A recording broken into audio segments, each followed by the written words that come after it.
Everybody,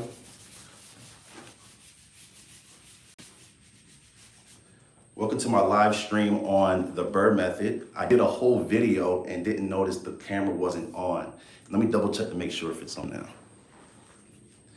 Yes, it is. So, guys, welcome to my live stream on the BRRRR method and how you can use hard money to use the BRRRR method. Before we get into the video, my name's Henry. I've been helping people buy, sell, and invest in real estate for 2 years now. And like I said, we're gonna get into how you can use hard money to essentially do the BRRRR method.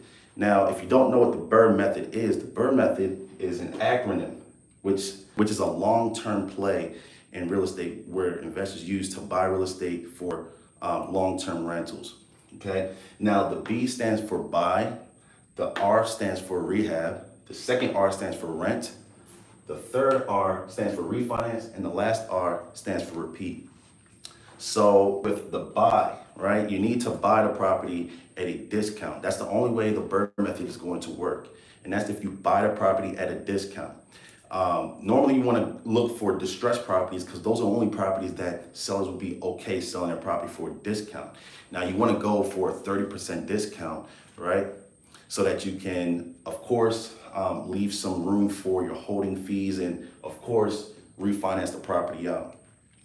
The rehab, you need to, of course, rehab a distressed property.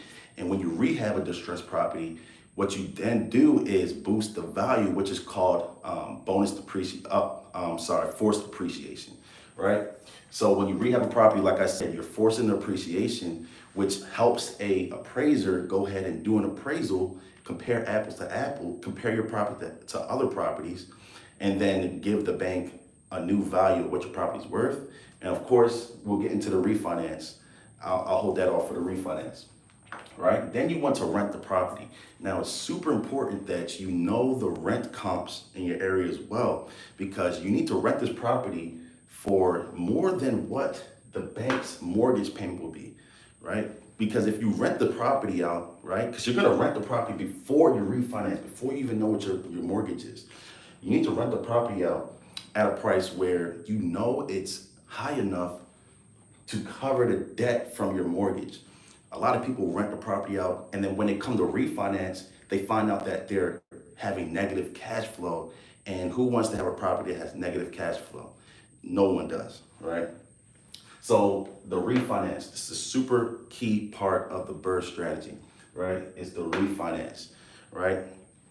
I tell everyone before they even start the BRRRR strategy is to find an asset-based lender, a lender who will underwrite a deal based off the income of a property versus your income or versus your overall background, right? Because most lenders will look deep into you and will find out that you don't have a good work history, or you don't have good credit, or you don't have, well, you still need good credit regardless, but they'll look way deeper into that, and they'll look to see if you have stable income. And if you don't have all three or even two of the three, they're going to deny you a loan. And now you're stuck to either sell the property or just put it on the market and just get rid of it, when really the goal is to hold the property. So you want to find an asset-based lender before you start the BRRRR strategy so that you know that you're qualified to get a refinance loan. Now, also with the refinance, understand that lenders or banks or any kind of lender will give you 75 to 80% of what the property is worth. And how they do that is they'll get an appraiser to go out and do an appraisal, and they'll bring that appraisal report back to the bank, and the bank will see, okay, it's worth this amount. We'll give you 75% of what it's worth. And that money that they give you back, right, should pay back your hard money or your private money, and you should be 100% out of the deal with no money and be cash flowing an asset. So that's really good to know. And then the last R stands for repeat. The goal is to repeat the process over and over. Why? Because you're getting your money back every single time you complete a BRRRR project, right? And that's just simply what the repeat is, right? You could do 2, 3, 4, 5. How many properties? You could do as many properties that you can manage a year, right, with the BRRRR strategy, because You're always getting your money back if you do it the right way. Now, let me show you how you can use hard money to really do the BRRRR method, right? And let me double check, see if I have any questions. Let's see, no questions so far. Cool. So, with the BRRRR strategy, using hard money, right? So hard money is going to take care of 2 of the 5 steps here that you need for the BRRRR method. Hard money is going to take care of buying a property and rehabbing the property. A hard money lender is going to give you 80% of the capital needed to do a deal. You just need to come up with the 20%, and that could come from your own bank account. It could come from your line of credit. It could come from a 401k, or it could come from an investor, right? So the buy is taken care of with the hard money, simple. And you need to buy the property at a discount, right? You need to use the formula, 70% of what the ARV is after repair value. You need to, well, first you need to run your comps.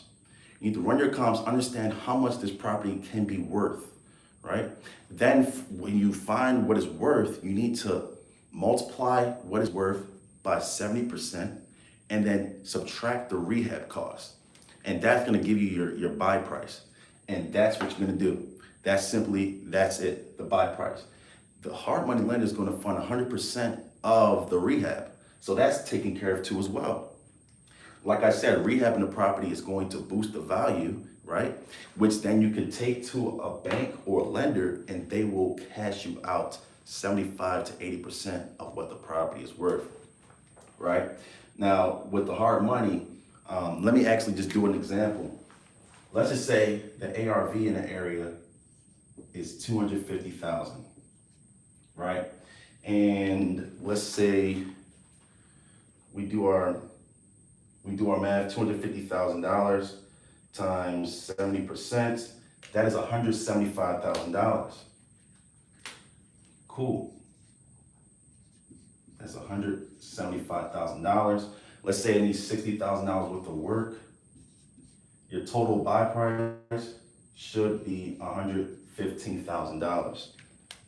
Now, mind you, $175,000 is rehab cost and the discount altogether. Now, say it's time to go ahead and do your refund. The bank goes ahead. The bank goes and gets an appraisal. The appraiser comes back and says the property's worth $250. You're spot on, right? Now the appraiser gives the bank an appraisal report and says it's worth $250. The bank says, okay, great. We're gonna give you a 75% value on that property. We're gonna give you a 75% loan on the property. We're gonna keep 25% of what the property's worth left in the home. So they'll give you,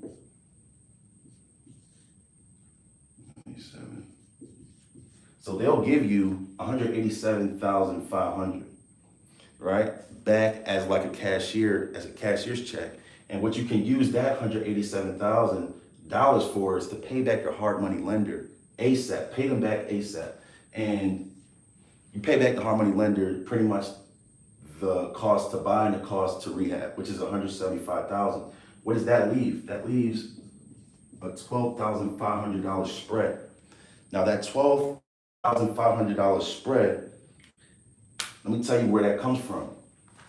So remember when I said you need to buy the property at a 30% discount, right? But the bank, so when you buy the property, right? We bought it 70%, we bought the property 70% of what it's worth. The bank is gonna give you 75% what it's worth. That leaves a 5% spread in the middle. That spread in the middle is $12,500. And that spread in the middle could be used to pay back your interest from the hard money lender, the interest from a private money lender, or the interest from your line of credit. And whatever's left over, you can keep in your pocket tax-free. Now I say tax-free, I mean 100% tax-free, because when you get a loan from the bank, that is debt. And the IRS says they will not tax you on debt. That's just a part of the game. That's just what it is. I'm not mad at it. If you can get tax-free money, I'm 100% supporting it. So it's important to buy the property right, 70% always. Because what's better than getting a free property? what's better than getting a free property is getting paid to buy the property when you refinance and you start to repeat. It's no better feeling than repeating the process with some tax-free money in your pocket and then going ahead and searching for another property. Right. So that's essentially exactly how you should buy using hard money. You should definitely use the 70% rule, 70% minus the rehab, right? Because like I said, you're always going to get a refinance for about 75 to 80% of what the property is worth. And that 5% spread should take care of the interest that you use for the interest that you incur for using the hard money. And it should take care of any holding costs whatsoever, and it should also be your money to acquire real estate, hold these long-term assets, right? And whatever you want to do with the property after you buy it and after you hold it for however long you want to hold it, up to you, right? Now, it's important to know how to find these deals, right? You need to get a team in place, right? The BRRRR method is so hard if you don't have a team. And who you should have on your team, you need a realtor or a wholesaler, right? To find you deals, bring you good deals. You need to have a hard money lender who's going to, underwrite deals for you and buy the property and give you the rehab, right? The rehab budget. And you need what's called a contractor, a good contractor that understands the rehab process.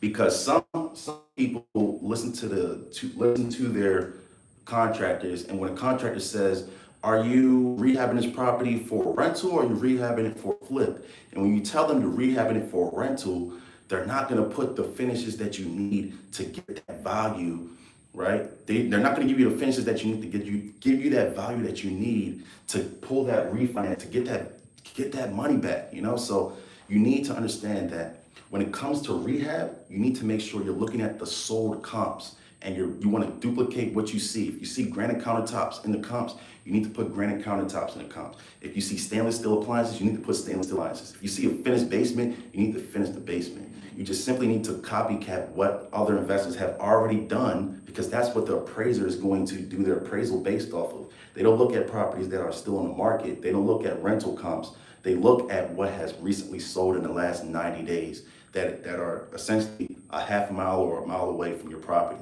So that's how you run your comps. That's how you tell your contractors how you want to rehab the property, so that you make sure that when it's time to refinance, they give you the appraisal amount that you need, right? Because if you were to get an appraisal less than 250, it will be cutting into your profit, for one, and two, you probably won't get enough money to pay back your hard money lenders, and that is heaven on earth. I'm sorry, that's hell on earth, right? You don't ever want that to happen. So you need to make sure you do your research up front as key as possible, and you could use a realtor to help you run these comps, right? Because they understand the market, and you need to be direct with them, because they're only going to help you if you're willing to help yourself. You need to be upfront and direct with your team, essentially, right? So let me see if we have any questions.